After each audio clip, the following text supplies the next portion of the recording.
사각사각 책장 넘기는 소리 톡톡톡톡 맛있는 책 이야기 책과 음악이 함께 있는 옹북TV 수요북콘.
영산강 안개 속에 기적이 울고 사막도 등대 아래 갈매기 우는 그리운 내 고향 목포는 항구다.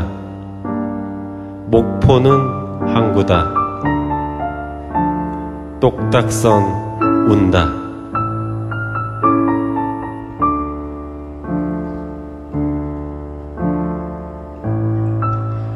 유달산 잔디 위에 놀던 옛날도 동백꽃 쓸어안고 울던 옛날도 그리운 내 고향 목포는 항구다. 목포는 항구다. 추억의 고향.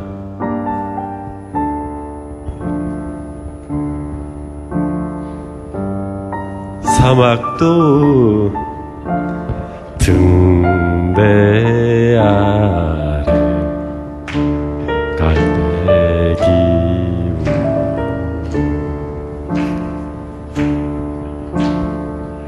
그리운 내 고향 목포는 항구다.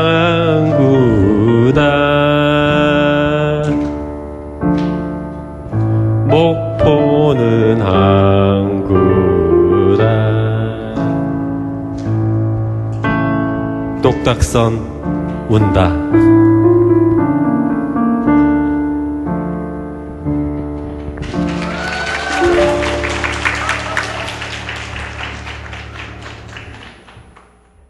네, 여러분 안녕하세요. 매주 수요일 홍대를 책으로 물들고 있는 사각사각 톡톡 수요부콘 오늘 진행을 맡은 아나운서 이윤지입니다. 반갑습니다.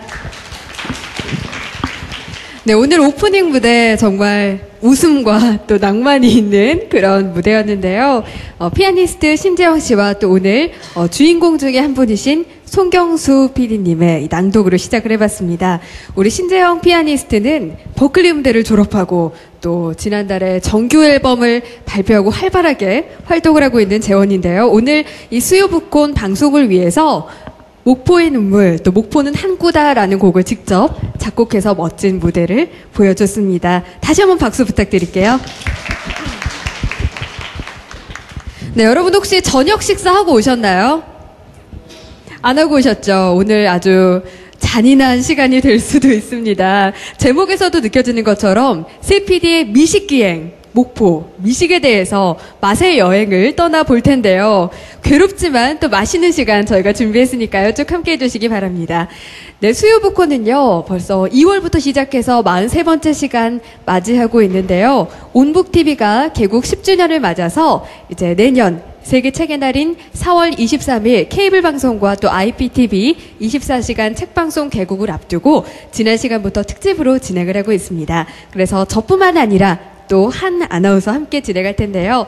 바로 초중고 대학교 방송반 친구들의 원서 중에서 공개 오디션을 통해서 오늘 함께하게 된 훈남 아나운서 최승락 아나운서입니다. 박수로 맞아주세요. 네, 안녕하세요. 전 점점 더 멋있어지고 있는, 그리고 커피 한 잔과 함께하는 독서를 좋아하는 건국대학교 학원방송국 아나운서 최승락입니다. 반갑습니다. 네, 지금 커피 향이 느껴지는 것 같아요. 감사합니다. 네, 향수를 좀 많이 뿌리셨나 봐요. 네, 우리 최승락 아나운서 덕분에 제가 또 든든해지는 느낌입니다. 자, 그래서 오늘 이제 주인공이신 세피디의 미식기행 목포의 세피디 분 중에서 두 분을 오늘 모셨습니다. 바로 손현철 그리고 홍경수 PD님 무대로 모시겠습니다. 큰 박수로 맞아주세요. 오늘 정말 사진과 동일 인물이 많네요. PD님 사진이 아주 정직하게 나온 것 같습니다. 네, 두 분 오늘 굉장히 멋지게 하고 오셨는데 먼저 인사 부탁드릴게요. 먼저 오늘 낭독과 노래를 불러주신 홍경수 PD님 인사 부탁드립니다. 예. 저는 지금은 순천향대학교 미디어 콘텐츠학과에서 학생들을 가르치고 있고요. KBS에서 15년 정도 PD로 근무했던 홍경수라고 합니다. 네, 반갑습니다. 네, 이어서 손현철 PD님 인사 부탁드릴게요. 예, 안녕하세요. 저는 KBS 다큐멘터리국에 근무하고 있는 손현철이라고 합니다. 지금 입사한 지 한 17년쯤 됐네요. 예, 그리고 쭉 그동안 뭐 여러분이 가끔 보셨을 역사 스페셜, 환경 스페셜, 뭐 KBS 스페셜 같은 다큐멘터리 프로를 주로 제작해 왔습니다. 반갑습니다. 네. 혹시 손석희 씨랑 같은 손 씨 핏줄이신가요? 제가 왠지 느낌이 좀 비슷한 것 취재를 같아요. 나가면 네. 착각을 하시는 분들이 되게 많아요. 특히 네, 이제 사실 좀 비슷한 것 같아요. 전에 6시내 고향 취재를 갔는데 거기 할머니가 제 손을 잡으시면서 MBC에서 나왔다고. 아, 정말요? 아, 오늘 또 멋진 재밌는 이야기 부탁드리겠습니다. 먼저 홍경수 PD님, 오늘 또 노래까지 들려주셨는데, 또 낭독의 발견이란 프로그램을 KBS에서 기획을 하셨어요. 저희 24시간 책방송을 앞두고 있는데, 덕담 한 말씀 부탁드려도 될까요? 제가 KBS 낭독의 발견을 했었고요. 그리고 이제 학교에 왔는데, 프로그램이 없어졌어요. 없어졌나요? 네, 폐지됐죠. 네. 그래서 참 마음 안타깝게 생각하고 있었는데, 온북TV에서 또 이제 이런 책방송, 24시간 그 책방송 채널을, 진수시킨다고 해서 너무나, 반갑고요. 지금 수요 북콩도 어떻게 보면 일종의 낭독의 발견이라고 생각하는데, 네. 낭독 진짜 힘드네요. 네, 오늘 그래도 참 재미있었습니다. 오프닝 무대요. 또 그리고 오늘 응원해주기 위해서 함께했던 작가분들이 또 응원을 오셨다고 들었는데 어디 계신가요? 자, 손 들어 보십시오. 예, 네, 약간 예. 부끄러워하시는데요. 네, 어쨌든 오늘 응원군이 나와주셨습니다. 네, 그리고 손현철 PD님께서도 이제 네. 다큐멘터리 3일, 환경 스페셜, 그리고 뭐 역사 스페셜 등 아주 다양한 프로그램들을 제작해 오셨는데요. 저는 특히 그 역사 스페셜을 공부도 할 겸해서 상당히 감명 깊게 봤는데 이 자리를 빌어 한번 영광입니다. 제가 영광입니다. 불러주셔서. 그리고 이제 손현철 PD님께서는 이제 24시간 책방송에 대해서 어떤 기대를 가지고 계신가요? 기억하실지 모르겠는데 2001년도에 KBS에서 TV 책을 말하다라는 프로그램이 그때 생겼습니다. 네. 근데 네. 한 2년 전에 없어졌는데 그 프로그램을 처음 만들었던 사람 중에 제가 하나예요. 그래서 책하고 좀 인연이 많고 뭐 일단 제 집에 가면은 뭐 책이 너무 많아서 저희 집사람이 이거 좀 언제 좀 갖다 버렸으면 좋겠다라고 할 정도로 책이 많이 쌓여 있는데 책을 좋아하고 많이 읽고 그다음에 이제 쓰기 시작했고 그래서 이런 그 훌륭한 방송이 생긴다는 게 참 마음이 든든하고 또 이렇게 책을 좋아하시는 분들한테 아주 좋은 그 정보 채널이 될 것 같습니다. 예, 축하드립니다. 예. 감사합니다. 네, 고맙습니다. 저희 미리 짠 거 아닌데 예. 좋은 말씀 많이 주셨습니다. 자, 그럼 이제 본격적으로 새 PD의 미식기행 목포 책에 대해 살펴볼 텐데요. 먼저 PD님, 이게 어떤 책인가요? 네, 맛집과 관련해서 방송하셨다기보다는 좀 다큐멘터리 느낌이 나는데 어떻게 이 책을 쓰게 되셨는지 궁금해요. 책을 처음 기획한 건 2010년도에 제가 그 몇몇 교수님들과 여행을 한 적이 있었는데요. 네. 전라남도 장성의 충령산이라고 하는 산이 있는데 그 산에 그 조용헌 씨라고 하는 독양철학 하시는 선생님이 조그마한 한옥을 지어 놓으셨어요. 그래서 네. 거기 다양한 분야의 교수님들이 1박 2일 합숙하면서 맛있는 음식을 먹고 또 지역사회의 발전을 한번 얘기를 해보자라고 하는 아이디어들이 나왔었는데 그 아이디어가 뭐였죠? 그 아이디어가 이제 2010년에 예. 책으로 만들자. 예. 라고 그래서 이야기가 나왔군요. 그때는 이제 프로그램으로 만들자는 생각을 했었는데 네. 제가 이제 방송국을 그만뒀고 또 그래서 이걸 책으로 만들면 좋겠다. 그리고 KBS에 가장 그 글을 잘 쓰는 PD님이 누가 계신가 찾아보니까 손현철 PD님과 소영아 PD님. 네. 손현철 PD님은 프로그램 만드신 거의 모든 프로그램을 직접 대본을 쓰시는 분이세요. 직접이요. 그래서 작가분들의 원성을 많이 샀던 밥그릇이 선생님이시고. 소중한데요. 예, 네. 그렇죠. 예. 그리고 서영아 PD님도 참하고도 다큐멘터리 직접 대본을 쓰신 필력이 있는 분들이시고 또 두 분 다 내로라 하는 또 미식가셔서 네. 두 분에게 제안을 했더니 덥석 물으셨죠. 그래서 함께 여행을 떠나게 됐습니다. 네, 우선 작가들의 밥그릇에 대한 의견을 한번 듣고 영상을 봐야 될 것 같아요. 그래서 요즘에는 저도 이제 작가랑 같이 일을 하고 있습니다. 그 스튜디오 프로그램 같이 이제 구성 프로 같은 경우는 종합 구성 같은 프로는 아무래도 작가의 도움을 많이 받아야 하기 때문에 그런 프로 할 때는 당연히 작가랑 같이 일을 했죠. 그런데 이제 제가 직접 촬영을 나가서 오랫동안 현장에 있어야 하는 그 다큐멘터리 같은 경우는 작가가 이제 현장에 늘 동행하지 못하기 때문에 그렇죠. 그 현장 분위기를 잘 모르거든요. 그래서 이제 그걸 제가 다 설명을 해주고 글을 쓰려면 좀 제대로 된 게 안 나오더라고요. 그래서 이제 네. 제가 좀 쓰기 시작했는데 네. 요즘은 다시 작가랑 일을 하고 있습니다. 좀 미워하지 마세요. 네. 알겠습니다. 그렇기 때문에 또 멋진 작품으로 상도 받으신 게 아닌가 싶습니다. 이 책을 보다 보면요. 참 맛있는 사진에 배가 고프게 되는데요. 또 PD님들이시다 보니까 영상을 준비했다고 들었습니다. 먼저 영상 먼저 보시겠습니다.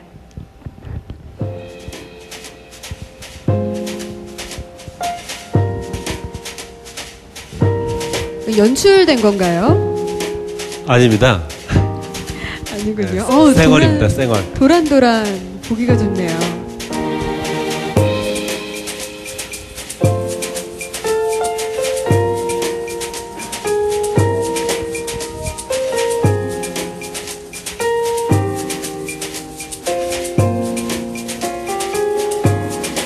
점점 배가 고파지기 시작하는데요.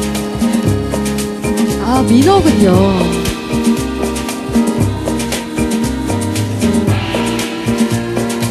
와.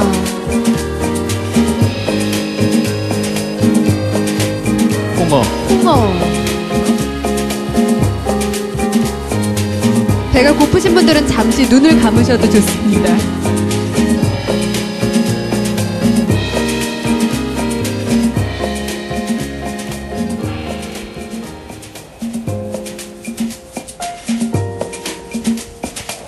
팥죽이죠. 요리네요.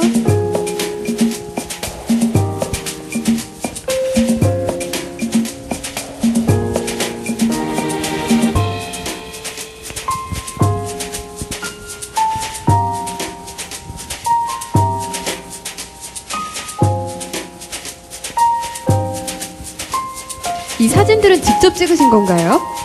예, 손철 PD님께서. 손현철 PD님. 또 자코 사진 동호회도 하신다고 들었는데.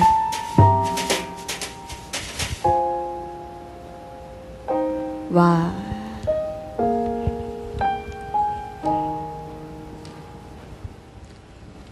네, 박수 한번 치면서 시작할까요? 네.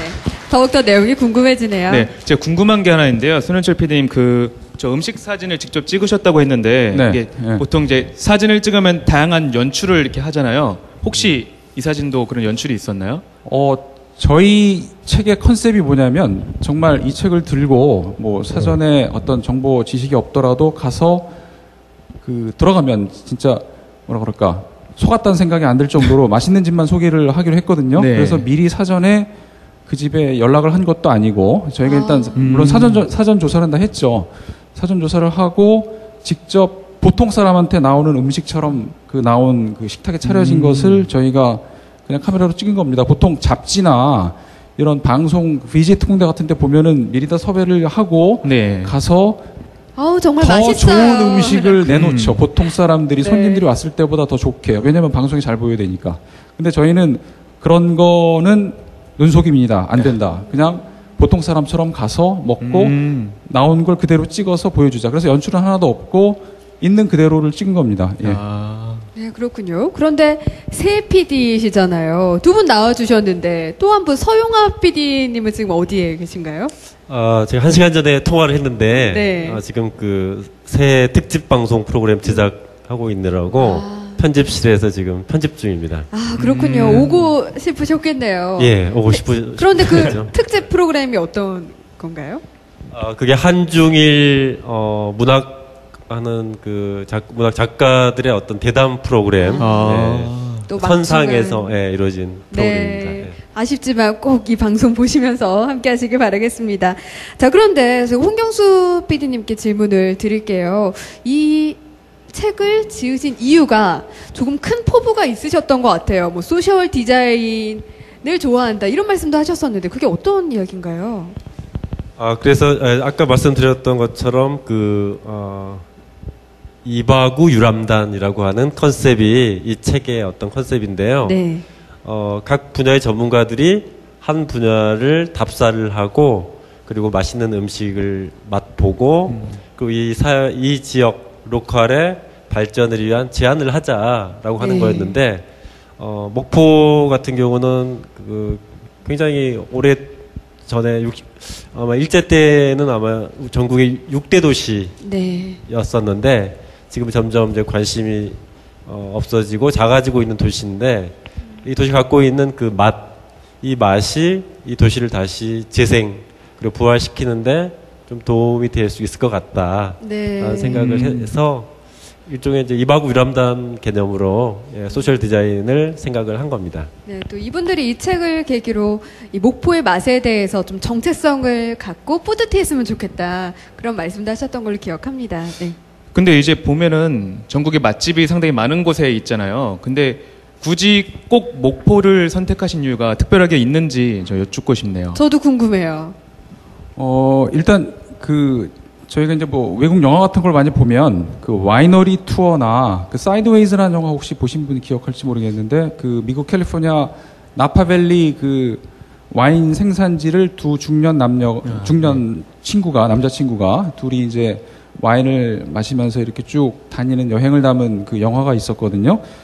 근데 그런 그 미식기행이라고 하는 게 해외 그 선진국에서는 이제 많이 자리를 잡고 진짜 뭘 보러 떠나는 게 아니라 맛을 네. 보러 먹으러 떠나는 그런 여행이 이제 많이 자리 잡고 있고 우리나라도 이제 요즘 인터넷 문화 발전하면서 젊은 층들께서 사진 찍어가지고 블로그에다 오늘 나 뭐 먹었고 어디 가서 뭐 먹었는데 되게 맛있었다라고 막 올리잖아요. 네. 그런 것처럼 이제 이런 문화가 좀 자리 잡고 있는 것 같은데 저희도 일단 한 40대 이상의 그 중년들이 이제 좀 뭔가 좀 힘들고 할 때 어디로 훌쩍 떠나서 맛만 보고 뭐 돌아다녀도 좋죠. 구경을 해도 되는데 일단 먹는 걸 중심으로 해서 여행 계획을 짜고 거기서 진짜 그 지역의 향토 음식을 즐기고 오자 이런 컨셉으로 이제 시작을 했거든요. 그렇게 하면서 그 지역을 찾아봤더니 일단 음식 맛이 제일 뛰어나야 되고 일단 많이 여행을 다녀보신 분들은 알겠지만 전라도 지역에 가면 백반을 시켜도 진짜 입이 딱 벌어진다고 네. 얘기하잖아요. 그런 그 음식, 그 남도 음식 중에서도 제일 맛있다고 하는 목포. 그 다음에 목포라는 도시가 아까 쫄아들고 있다고 얘기를 했잖아요. 그 도시가 지금 인구 30만이 채 안 되고 있는데 그 지역도 작고 그 작은 지역의 그 맛집들이 정말 많이 밀집해 있어요. 그래서 많이 돌아다니지 않고도 그 다니면서 진짜 골라서 맛을 볼 수 있는 그 최적지가 목포가 아니었나 생각이 들어서 목포로 정하게 됐습니다. 예. 네, 그렇군요. 지금 가보고 싶지 않나요? 지금 상당히 가보고 싶어서 이번에 네. 원래 사실 저희가 이제 KTX를 타고 부산에 가기로 했었는데 지금 목포로 바꾸지는 않았지만 바꿀까도 한번 생각을 해보고 있어요. 네. 저도 지금 점점 배가 고파지는데요. 저희 두 진행자가 우선 각자 책에서 인상 깊었던 부분을 또 수요 보컬이다 보니까 우선 낭독하는 시간을 잠시 갖도록 하겠습니다.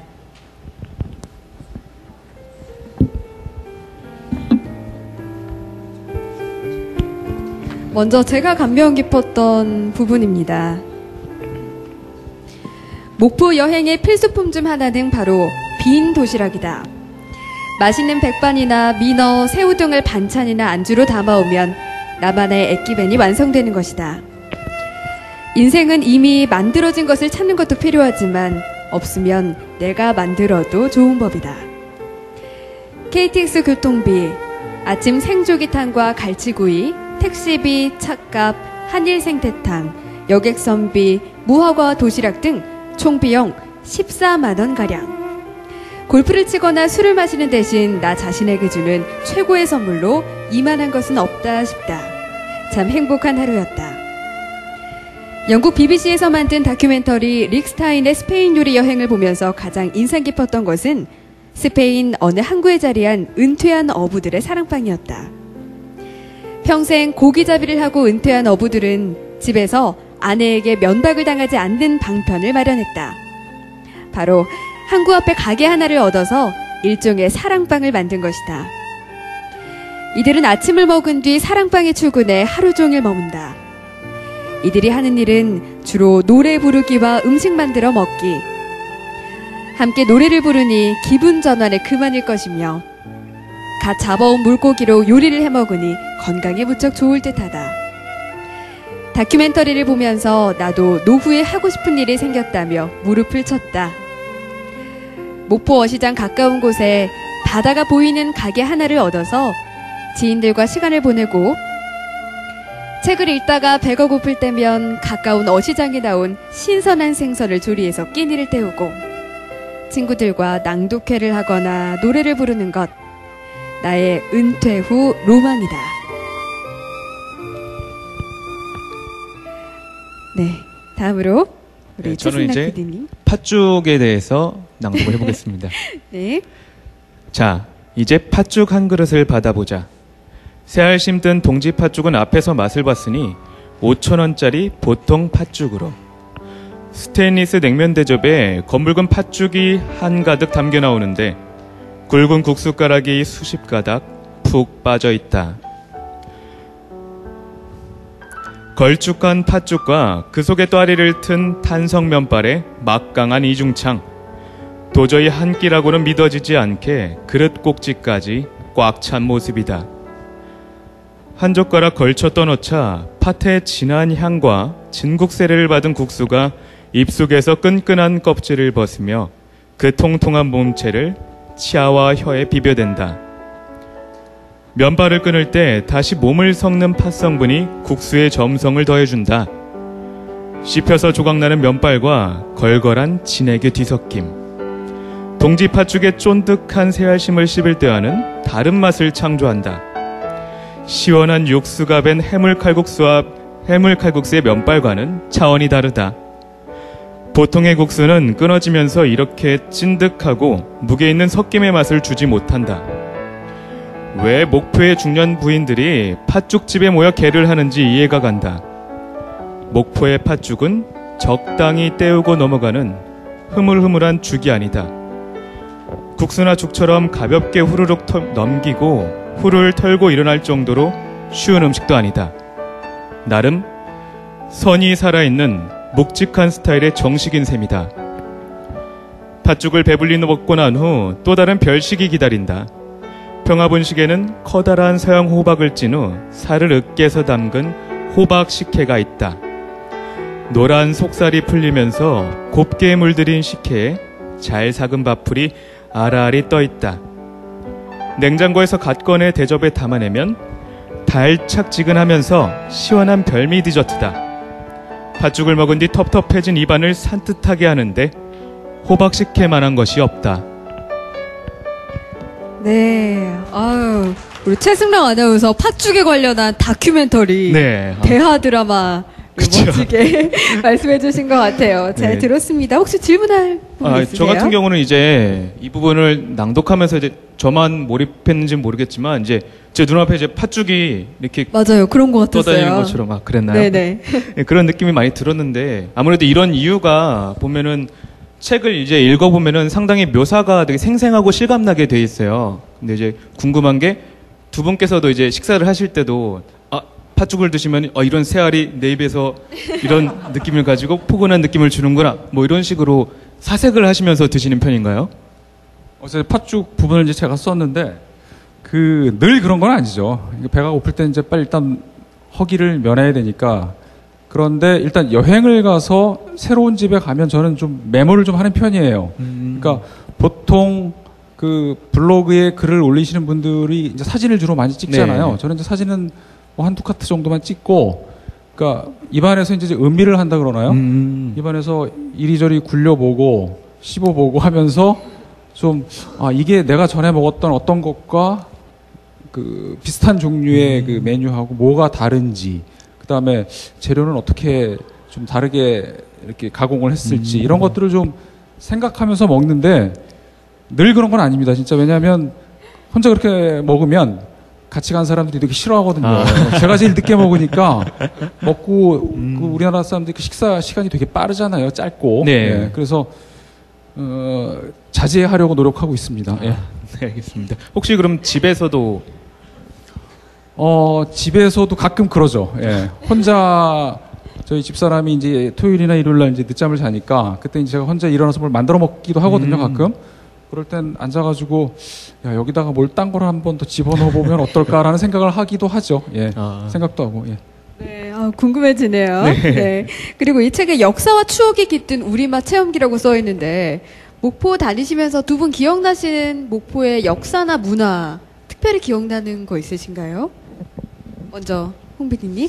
예, 그 목포 구도심은 굉장히 실은 일본인이 살던 그런 거리예요. 그래서 동양척식 주식회사 그 건물도 있고 또 일본 영사관 건물 그리고 행복이 가득한 집이라고 하는 카페가 있는데 여기 다 어떻게 보면 옛날 일본 사람들이 만들었던 적산가옥들인데 그걸 지금 일본 아마 없애려고 했었대요. 왜냐하면 일본의 어떤 잔재다라고 네. 해서 근데 거기에 사시는 교수님들이 이건 일본의 잔재이긴 하지만 또 중요한 기록이다. 그래서 총원을 하고 운동을 해서 그 건물을 지키셨다고 합니다.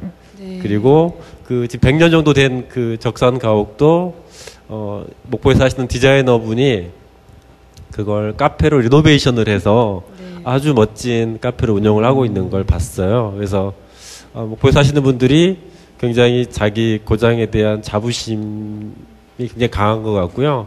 그 역사나 문화 이러한 것들에 대한 그 보존하려고 하는 노력들이 굉장히 인상 깊었습니다. 네. 우리 손 PD님은 혹시 기억나는 장소 있으신가요?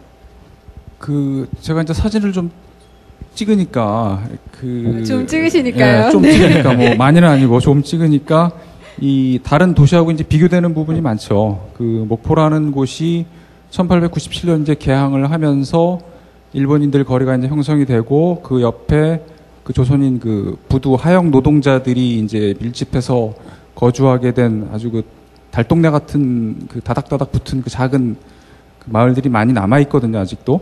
물론 이제 옛날 뭐 옴집이나 뭐 나무로 진 집들은 다 없어지고 이제 콘크리트로 이제 대체가 됐는데 그 골목의 흔적들이 아직도 많이 남아 있어요. 그래서 그 사진 좋아하시는 분들이 주로 이제 군산 같은 데를 많이 가서 그 철길 주변의 풍경을 많이 찍으시는데 목포가 좀 멀긴 하지만 한번 내려가서 이 골목골목을 이렇게 사진에 담기에 아주 좋은 출사지거든요. 그래서 저도 거기 다니면서 이런 그 숨겨진 곳이 있었구나.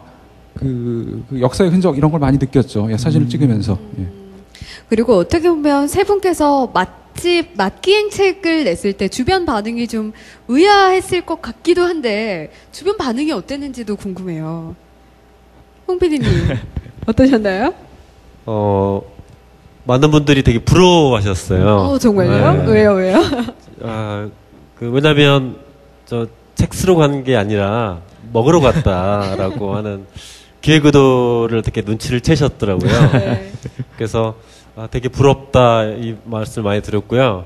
MBC의 김민식 PD님이라고 논스톱 그리고 글로리아라고 하는 드라마를 네. 연출하신 PD님이신데 현재는 MBC 그 노조 부위원장 네, 이세요. 굳이 노조 그래서 부위원장님을 강조해 주셨어요. 얼떨결에 하셨는데 평소에 딴따라라고 이렇게 생각하시는 분이에요. 근데 어쩔 수 없이 부위원장 하셨는데 사장님도 나가시라고 좀 단식을 했습니다 올해. 네. 그래서 제가 이제 통화를 했어요. 왜냐하면 책 좀 전해드릴까 하고 전해드렸더니 그렇지 않아도 책을 사서 읽고 있으시다고 얘기하시는데 너무 괴롭다고 합니다. 단식 중에 이 책을 보셨군요. 단식 끝나고. 네. 단식 끝난 다음에 곧바로 식사를 하면 안 되고요. 단계가 이렇게 죽 미음부터 해가지고 뭐 그렇죠. 이렇게 그런데 홍어를 보셨군요. 네. 그래서 이분이 굉장히 책을 다독가시고 빨리 읽으시는데 하루에 3페이지 이상 읽지 않고 읽다가 끝 하면서 덮어놓고 이렇게 책을 읽고 계신다고. 네. 단식 먹지 않은 또 극기를 또 하셨네요. 손 PD님은 주변 반응이 어땠나요? 저는 이제 다큐멘터리니까 아무래도 이제 출장을 많이 다니잖아요. 이제 지역으로. 그래서 제가 늘 출장 가서 이제 식사를 하게 되면 하는 일이 뭐냐면 아까 말씀드렸듯이 이제 음식 사진을 좀 찍고 그 식당 외관도 찍고 내부도 찍고 그리고 이제 그때 먹은 음식의 맛을 이제 짧게 이제 기록을 하는데 제가 그렇게 하는 이유 중에 하나가 뭐였냐면 20년 후에도 맛있는 집이라는 책을 쓸 생각을 하고 있었어요. 따로 또 기획하고 계시군요. 뭐냐면 이게 그거죠. 네. 그러니까 정말 이 집이 그 지역에서 이름이 나고 맛있다고 소문이 난 집인데 20년 후에도 그 맛을 유지하고 있을까? 아니면 그 지역이 재개발돼 가지고 뭐 다른 곳으로 옮겨서 확장을 했든지 아니면 없어지든지 하겠죠. 그래서 20년 후에 제가 이제 정년퇴직을 하면 거기를 다시 찾아가 보리라는 생각을 했어요. 그리고 없어지면 없어진 대로 음식 맛이 변해하면 변한 대로 뭐 제 입맛이 변할 수도 있겠죠. 뭐 20년 후니까 미각을 이룰 수도 있겠죠. 장금이처럼. 그래서 그 20년이 지난 후에 그 음식과 그 주변의 사회가 어떻게 변했는지를 나중에 한번 책으로 한번 써보고 싶었어요. 그래서 이제 늘 이 메모를 하고 있던 차에 이제 이 책을 같이 이제 쓰게 됐고, 그래서 그러면은 과연 내가 그 음식 관련 글을 쓸 수 있을까를 한번 시험을 한번 해보자. 저는 처음이거든요, 이게. 그래서 이런 종의 글은 처음입니다. 뭐 다른 글은 써본 적이 있는데, 그래서 이제 같이 이제 시작을 했고, 그랬는데 의외로 이게 많이 먹혔어요. 많이 먹혀가지고 뭐 제가 조금 이따 이제 낭독할 부분에 그 민어를 먹을 때 그 느낌을 이렇게 읽으시는 어느 분이 이 PD는 나중에 PD를 그만두더라도 성의 소설 작가로 데뷔를 뭐 전향을 해도 뭐 되겠다는 얘기를 뭐 들을 정도로 뭐 칭찬인지 이건 욕인 것 같기도 하고요, 좀. 네. 그리고 제가 오늘 그 전화를 한 통 받았어요, 목포에서. 네. 맨 처음에 061로, 지역번호가 061이잖아요. 061로 시작하는 전화가 떠서 이게 어딜까 하고 받아봤더니 제가 책에서 소개했던 그 대청이라는 그 개성만두 하시는 그 집주 사장님께서 전화를 하셨더라고요. 대구에서 어떤 분이 이 책을 가지고 그 만두를 먹으러 오셨다 그러더라고요. 그래서 대구면 정말 목포에서, 서울에서 목포 내려가긴 쉽지만 대구에서 목포 가는 거 쉽지가 않거든요. 이 책을 가지고 목포에 나온 그 집들을 전부 다 가서 맛을 보고 있다라고 얘기를 하시더라고요. 그래서 이게 정말 좀 뭐라 그럴까, 이 맛을, 진정한 맛을 원하는 분들한테 어떤 뭐라 그럴까, 이 조그마한 도움이 됐구나 하는 생각이 들어서 좀 나름대로 좀 기뻤습니다. 네, 그렇군요. 네. 근데 정말 미리 맛집 사장님이랑 그렇게 모의한 게 아닌가 봐요. 네. 그렇죠. 예. 그렇군요. 이렇게 딱 보면 손석희 교수보다 훨씬 멋있으시네요. 또 이 느낌이 약간 시인 느낌이 나지 않나요? 또 우리 손 PD님께서 시인이신데요. 직접 지으신 시 낭독을 듣고요. 여러분 혹시 김광석의 서른 즈음의 노래 아시죠? 자, 김광석 씨께서 직접 작사 작곡을 했다라고 알고 계신 분이 많은데요. 사실은 강승원 씨라고요. KBS의 음악 감독님께서 직접 이 곡을 작사 작곡을 하셨습니다. 시 낭독을 손 PD님의 시 낭송을 듣고 강승원 KBS 음악 감독님의 서른 즈음에까지 청해 듣도록 하겠습니다. 네.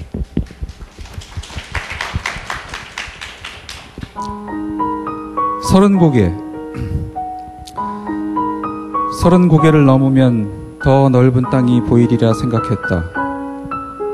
아니, 최소한 가로막힌 언덕이라도 명료해지길 기대했다. 강을 따라 굽이굽이 흐를 수 없다면 소낙비처럼 어딘가에 스며들기를 바랐다. 가을 들판의 곡식들이 바람에 흔들리듯 너무 뿌리를 고집하지 않더라도 밑둥의 상처만은 더 옹골차게 키우고 싶었다. 서른이 되기 전엔 내가 누군가의 밥이 되기를 은근히 원했다. 밥풀떼기 며칠이라도 그들의 핏속에 녹아들길, 설익은 밥이라도 포식하고 누가 잠시 비를 피할 처마라면 좋겠다고. 서른이 되면 내가 들불이 번지듯 일어날 수 있다고 자신했다. 강변에 낀 안개를 다 마르게 하고 이슬을 묻히지 않고 아침 풀숲을 걷겠노라. 발끝으로 진흙을 밟지 않고 옷을 바꿔 입어도 같은 목소리로 시냇물을 읊조리리라. 큰 소리를 쳤었다. 30. 아직 돌아오는 메아리는 없고 귀를 먹기에는 너무나 많은 세상의 옹알거림이 고통의 연못에서 보글거린다. 30. 이것은 어떤 화살표에 관통당한 독설인가. 그 시의 설명 잠깐 드리자면 제가 30이 됐을 때 쓴 시인데요. 한 5년 전인가요? 아니죠. 10년 전인가요? 벌써 13년이 13년 더 됐나요? 예. 좋아하시는 것 같은데요? 아니요. 그때 정말 뭔가를 해보리라고 생각을 했는데 그때도 월급장이었거든요. 그래서 내가 이렇게 늙으면 되나 해서 썼던 시인데 혹시 여러분 아시는지 모르겠는데 그 30이라는 그 주제를 가지고 쓴 시들이 되게 많아요. 그래서 그 어떤 그 출판 기획자가 어느 날 연락이 왔어요. 그래서 이 시를 재수록하겠다고. 그래서 여러분 찾아보시면 30이라고 서러운 30. 예. 그 시집 앤솔로지죠, 말하자면. 그 30에 관한 그 20대에서 30대 넘어갈 때 되게 좀 기분이 되게 묘하거든요. 뭐 결혼을 하지 못했을 경우 아니면 제대로 자리를 못 잡았을 경우 뭐 정말 이상하거든요. 그때 그 심정을 쓴 시인데 뭐 거기에 실렸고 얼마 전에 그 김남도 교수 아시죠? 네. 그분이 트위터에서 이 마지막 구절을 한번 인용을 하셨더라고요. 트위터에. 네, 그래서 피디님의 시를요? 전질 몰랐죠, 그분은. 네. 제 이름은 밝히고 하여튼 인용을 하셨던데 네. 그래서 제가 보고 이게 먹히는구나 사람들한테. 저는 그냥 괴로워서 쓴 건데 아마 그 괴로운 분들이 많으신 것 같아요. 30 되면서. 네, 우리도 약간 공감이 되잖아요. 저는 아직 한 10년 정도 남아서. 그렇습니까? 네. 도와주질 않네요. 저도 공감이 안 됩니다. 저도 안 되는데요. 오래 남았어요. 그럼 이어서 KBS 음악 감독이신 지금은 윤도현의 러브레터에도 있으셨고요. 이하나의 페퍼민트 그리고 지금은 유희열의 스케치북에서 음악 감독으로 계신 강승원 KBS 음악 감독님 모시겠습니다.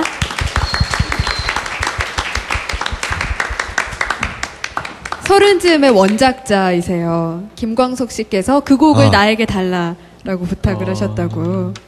서른즈음에 청해 듣겠습니다. 저도 30살 때 이거 만들었어요.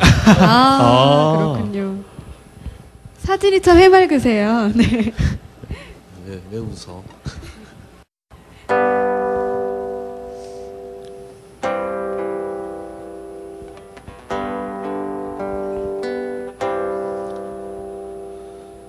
또 하루 멀어져 간다.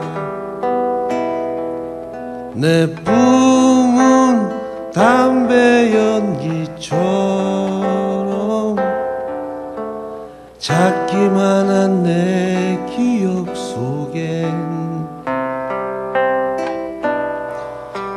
무얼 채워 살고 있는지 점점 더 멀어져 간다. 머물러 있는 청춘인 줄 알았는데 비어가는 내 가슴 속엔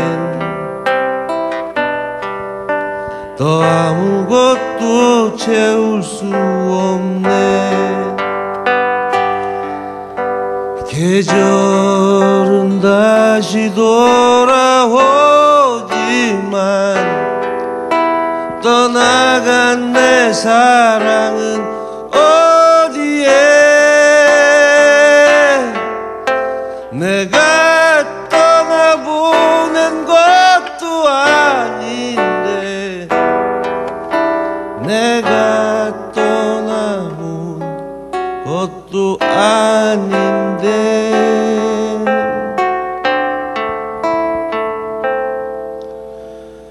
조금씩 잊혀져 간다. 머물러 있는 사랑인 줄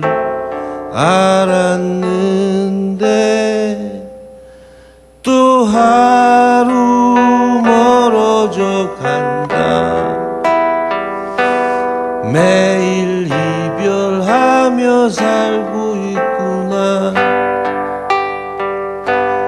매일 이별하며 살고 있구나.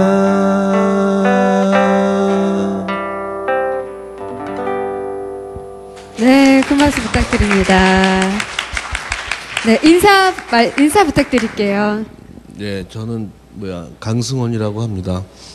그 다음에 홍경수 PD랑 낭독의 발견을 제가 시작부터 끝까지 다 있었어요. 이 양반은 중간에 도망가고. 그랬군요. 저도 낭독의 발견 방청 갔었는데 네. 뵀을 수도 있었겠네요. 그런데 서른즈음에 사실 이 노래 정말 명곡이잖아요. 신촌에 혹시 서른즈음에라는 술집 있는 거 아세요? 알아요. 네, 제가 거기 사실 조금 자주 갔는데요. 갔을 때 그 노래 나오면요. 정말 술을 마시다가 다 멈춰서 이렇게 들어요. 근데 이 노래 어떻게 짓게 되셨는지가 정말 궁금했어요. 정말로 30즈음에 때 졌는데 기분 꿀꿀한 오후에 그냥 이렇게 방에서 이렇게 만들었어요. 그냥 아무 생각 없이. 네, 고 김광석 씨께서 이 노래를 나에게 달라라고 말씀하셨다고요? 아, 이 노래를 네. 노용심 작은 음악회라는 프로를 제가 옛날에 했는데 네. 그 마지막 회 때 제가 이 노래를 불렀어요. 마지막 그때요. 근데 네. 그때 게스트로 김광석이 나왔는데 형 그거 져주세요. 그래서 가져라 그랬어요. 그래서 네, 1994년에 발표돼서 대히트였지 않았나요? 아니에요. 아니에요. 그 당시엔 아니었나요? 어떻게 시름 하다가 사람들이 많이 알게 됐어요. 아, 그랬군요. 어쨌든 이렇게 원작자를 뵙게 돼서 정말 영광입니다. 영광입니다. 앵콜, 지금 표정이 하실 것 같기도 한데. 혹시 한 곡 더 준비 진짜 처음 하실 수 보셨죠? 있을까요?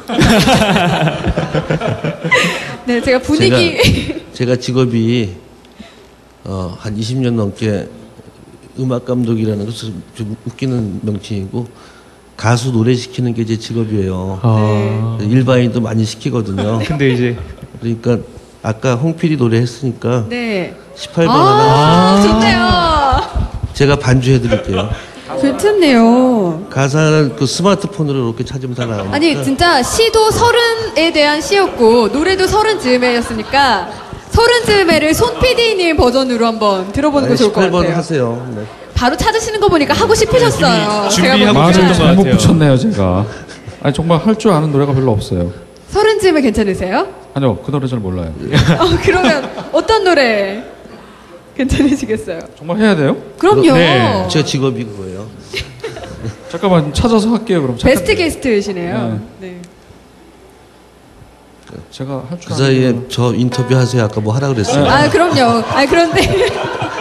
아, 저는요, 사실, 윤도현의 러브레터, 이하나의 퍼포먼트, 지금 유열의 스케치북, 정말 인기가 많은 프로그램인데, 음악감독이라는 직업을 많이 들어보셨나요? 저는 좀 사실 죄송하지만 그렇게 좀 많이 생소한 느낌이 좀 강해서요. 별리 달리 붙일 타이틀이 없어 이렇게 붙였지 그냥 같이 이렇게 스태프들이랑 같이 만드는 프로예요 다 이렇게. 아, 그렇군요. 그러면 저 좀 짓궂을 수 있는데 질문 드려도 되나요? 서른쯤의 가사를 듣다 보면 뭔가 이별을 한 듯한데 그때 그런 일을 겪으셨던 건가요? 작곡하시던 그 시기에? 예, 찾았습니다. 찾았어요? 아니, 대답은 하셔야죠. 뭐 대답이야, 뭐. 제가 결혼하신 시기와 그 작곡한 시기와 이게 참 저는 궁금해요. 결혼을 26살 때 했고 그래서 저는 아직 이별을 경험하지 못했어요. 아직. 그러시군요. 예, 첫 번째 만난 여자랑 지금 살고 있어요. 아직도. 아, 그러시군요. 네, 그렇게, 오케이. 그렇게 가겠습니다. 어떤 곡 고르셨나요? 와, 바로 연주가 가능하십니다. 제가 저희 집사람을 꼬실 때 불러줬던 노래인데요. 네.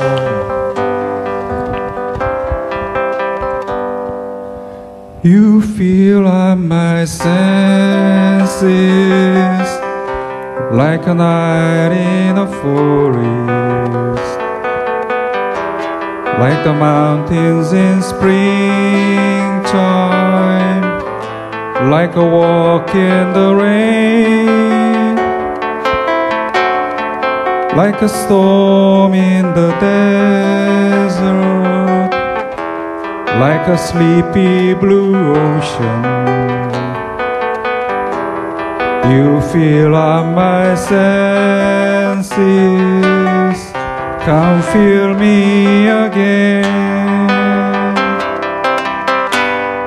Come, let me love you, let me give my life to you. Let me drown in your laughter, let me die in your arms. Let me lay down beside you, let me always be with you. Come, let me love you, come love me again. 와, 존 덴버의 애니송이라는 노래죠. 그래서 이 노래를 듣고 아내께서 눈물을 흘리셨군요. 어떤데요? 그런가요? 아, 정말 생각지도 못했는데. 네. 아, 멋진 노래. 박수 한번 드려요. 네, 고맙습니다. 우리 최승당 아나운서 질문이 있으실 것 같아요. 저 궁금한 게 이제 손현철 PD님이 물론 지금 노래도 상당히 감명적이었지만 그 시도 쓰시고 이제 예술적인 감각이 정말 뛰어나신 것 같아요. 그리고 이제 제가 이게 책을 살펴봤는데 여기 이제 양력을 보면은 철학을 대학원까지 전공을 하셨다고 하더라고요. 예. 그러고 나서 시, 뭐 사진, 철학 하고 나서 굳이 PD의 길을 가게 된 계기가 뭘까요?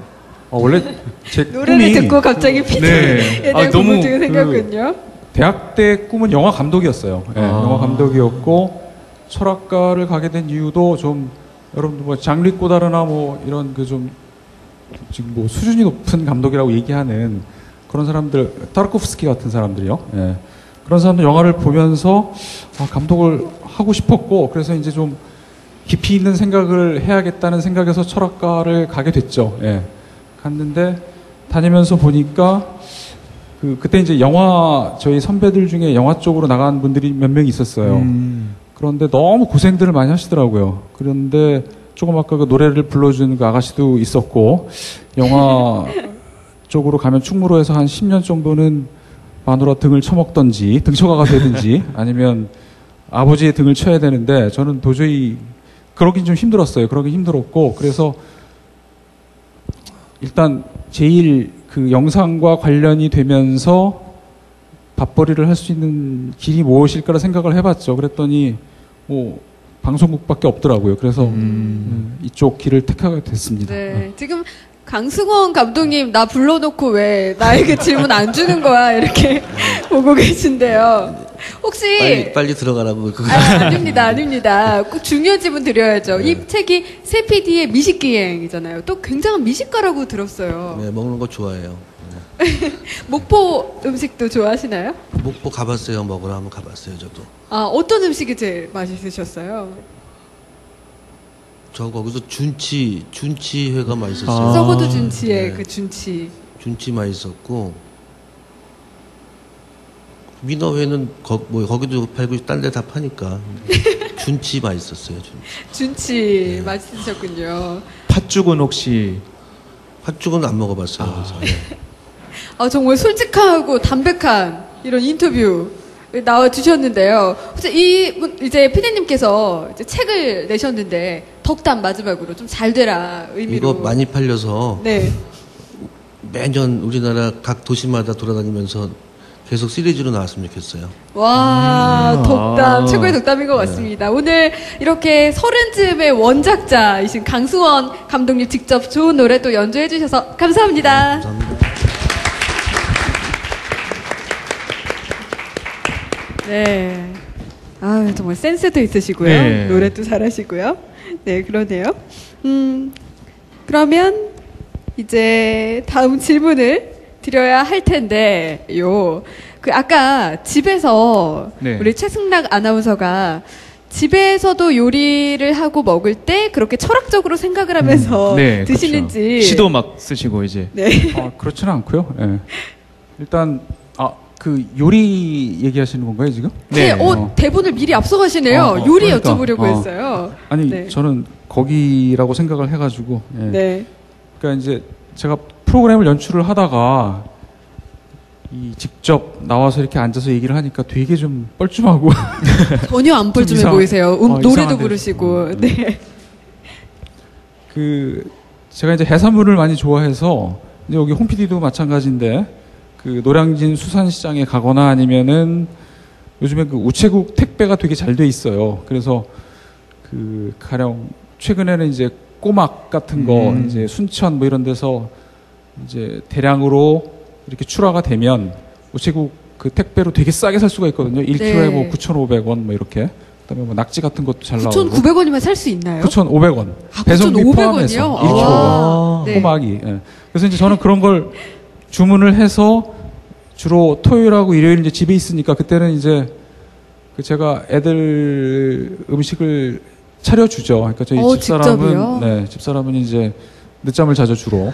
늦잠을 자거나 이제 성당을 가거나 해서 그래서 꼬막 같은 거 데쳐서 주고 그다음에 낙지를 직접 이렇게 일단 내장 다 제거하고 낙지 볶음, 뭐 낙지 덮밥을 이제 만들어서 주는 거죠. 그런 걸 가끔 해서 주면은 애들이 되게 좋아하거든요. 그리고 점수도 딸 수 있고 보통 때는 출장 가서 뭐 얼굴 보기 힘든데 장기간 그런 날, 가시니까요. 그런 날 이렇게 좀 음식을 해주면 애들이 좋아하고 맛이 없다라고 얘기할 때가 이제 제일 섭섭하죠, 근데. 예. 지금 주부의 입장으로 나오신 것 같아요. 홍 PD님도 직접 요리하시나요? 저는 예 이탈리안 요리를 잘합니다. 이탈리안 예. 요리요? 예, 예. 특히 어떤 거? 뭐 잘하시나요? 스파게티, 스파게티. 예, 스파게티. 네. 예. 리조또도 해본 적이 있고요. 예. 네. 이렇게 잘 어울리시는 것 같아요. 이탈리안 음식과. 예, 그러면 예. 이제 아이들과 아내가 맛있게 먹나요? 아주 잘 먹습니다. 아, 그렇군요. 네. 오, 혹시 두 궁금해서요. 분께서 서로 이렇게 음식을 만들어서 토론을 한 적은 없으신가요? 내 맛은 어떠니? 뭐 이런 그렇진 않고요.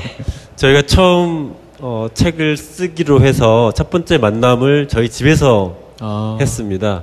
그러니까 올해 3월 9일로 기억을 하고 아니요, 있는데 4월 초. 4월 초였고 3월이에요, 3월. 네. 4월 달에 저희가 목포에 갔기 때문에 3월이에요. 3월인데 그때 제가 초대를 했는데出版사 편집장님하고 선 PD님, 소영아 PD님 모셔서 그때 키족의 관자 와인, 화이트 와인 그 구이죠. 어려운 요리 아닌가요? 네, 어려운 고난도 요리죠. 그걸 직접 해서 대접을. 예. 아. 그때 맛이 어땠나요? 아주 좋았습니다. 예. 그거 한 템포 늦었는데요. 네, 제가 많이 먹었던 것 같아요. 편집장께서는 이제 주로 이제 얘기를 하느라고 많이 못 드셨고 저는 그거보다는 음식에 눈이 멀어서 제가 한 50% 정도, 그러니까 반 정도를 먹었던 기억이 나요. 예. 네, 그렇군요. 네, 이제 거의 마지막을 향해 가고 있는데 마지막에서 한 두 번째 정도 질문을 드리겠습니다. 이게 맛집 미식 기행이잖아요. 그런데 혹시 최승락 아나운서는 지나가다가 맛집 같은 느낌을 얻을 때가 있나요? 그러니까 길 가다가 이제 사람들이 많이 기다리는 부분 있잖아요. 많이 네. 줄 서 있을 때 맛집이다. 왠지 춥고 비가 오고 이러는데도 굳이 서 있을 때 그럴 때 저는 이제 저도 같이 줄을 섭니다. 네, 그런데 목포는 사실 좀 아까도 말씀 주셨지만 서울처럼 길게 줄 서는 경우는 많지는 않을 텐데 두 분이 맛집을 찾는 노하우가 있으실 것 같아요. 먼저 손 PD님. 저 같은 경우는 제가 이제 대학 다닐 때 저희 아버지께서 또 음식을 좋아하셔서 네.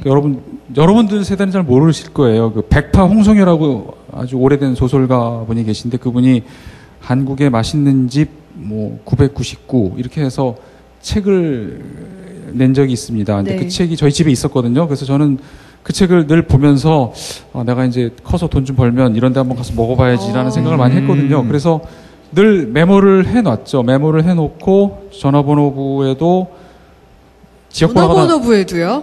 제 스마트폰, 핸드폰. 스마트폰에도. 네네네.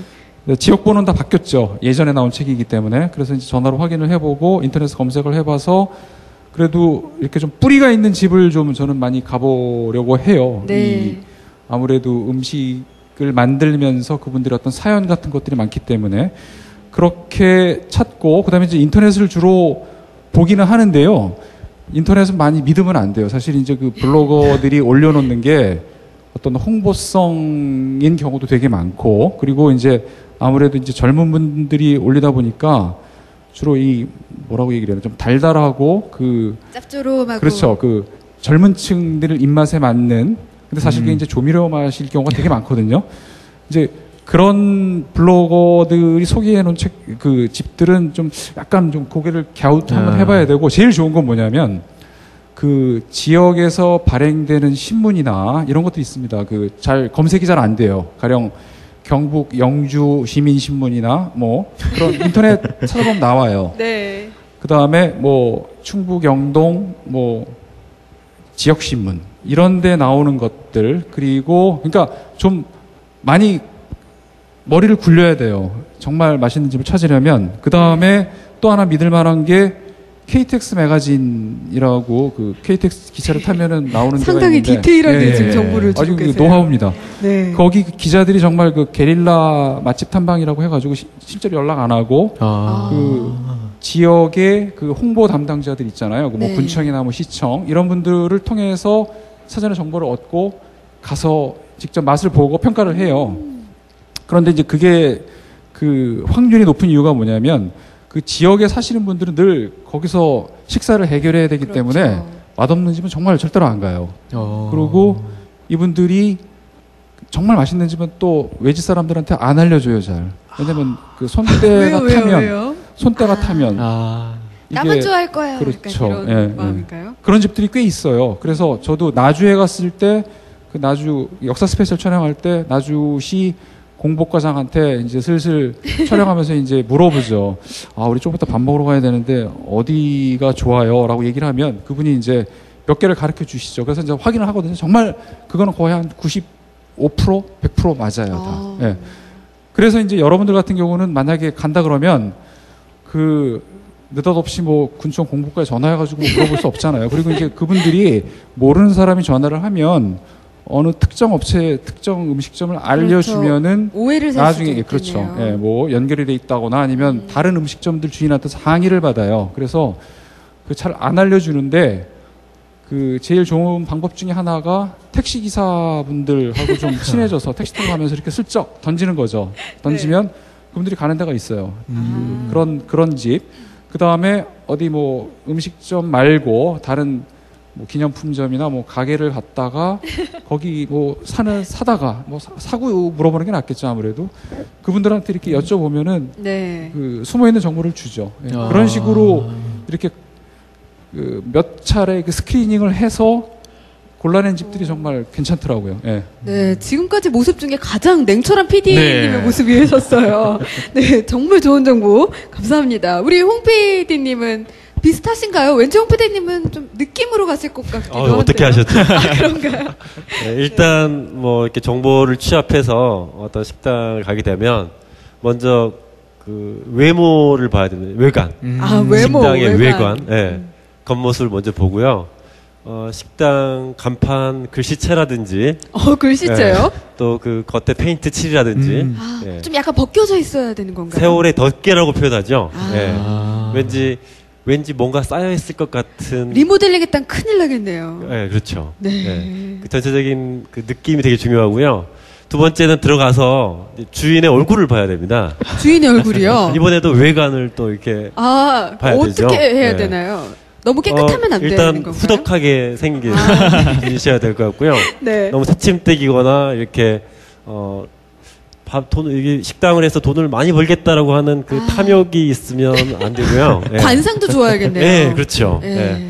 그래서 보니까 음식이 제가 보니까 문화의 어떤 최절정인 것 같은데 그건 이렇게 재료도 중요하고 조리하는 방법도 중요하지만 결국 음식을 제공하는 사람과 음식을 먹는 사람의 교감. 정말 교감이죠. 네. 예, 커뮤니케이션의 어떤 최정점이 바로 음식을 먹는 행위가 아닌가 생각이 들어서 네. 그런 직관적인 통찰력 네.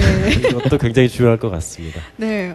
두 분이 이렇게 합쳐지면 정말 완벽한 이렇게 정말 책이 되겠어요. 그 주옥 같은 말들 이제 좀 기록을 하거나 이렇게 제가 해서 취합을 해야 되는데 너무 순식간에 들어가서 뭐 정리를 하면은 관상, 택시, 또 공무원. KTX, 공무원, 네. 전화 네, 이런 건 것 같네요. 네, 여러분도 팔도 여행하시면서 꼭 참고하시길 바라겠습니다. 자, 이제 저희가 또 수요 북콘이잖아요. 이제 또 두 분께서 이 책에서 추천하고 싶은 부분이 있을 것 같아요. 그래서 그 낭독해보는 시간 또 마지막으로 정리해 보겠습니다. 벌써 마지막이네요. 네, 좀 많이 아쉬운 것 같아요. 네, 그럼 손현철 PD님부터 낭독 들어보겠습니다. 예, 제가 에로 소설 작가가 될 수 있는지 없는지를 여러분께서 한번 판단해 주세요. 알겠습니다. 눈을 감고 드시는. 아, 눈을 감고 들어야 되는군요. 뭐니 뭐니 해도 민어의 참맛은 맨살채 썰어 내놓는 회에서 살아난다. 아무리 좋은 양념이나 정성 들여 만든 초고추장일지라도 있는 그대로의 민어 살맛을 당해내지 못한다. 주방 이모님의 수십 년 된 칼질 솜씨가 보통이 아니다.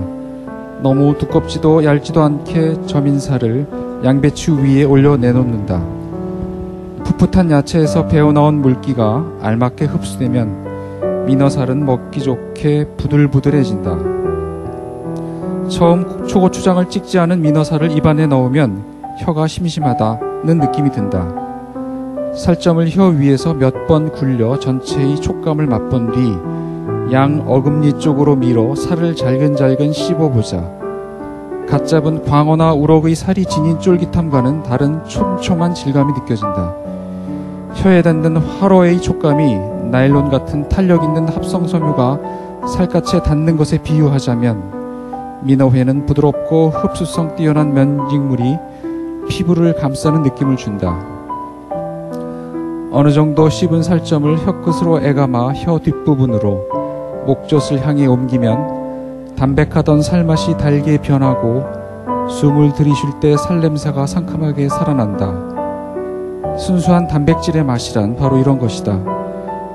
양념에 진하게 밴 불고기에서 진정한 고기 맛을 느낄 수 없듯이 초장에 빠뜨린 민어 살점에서 진정한 회의 맛을 음미할 수 없다.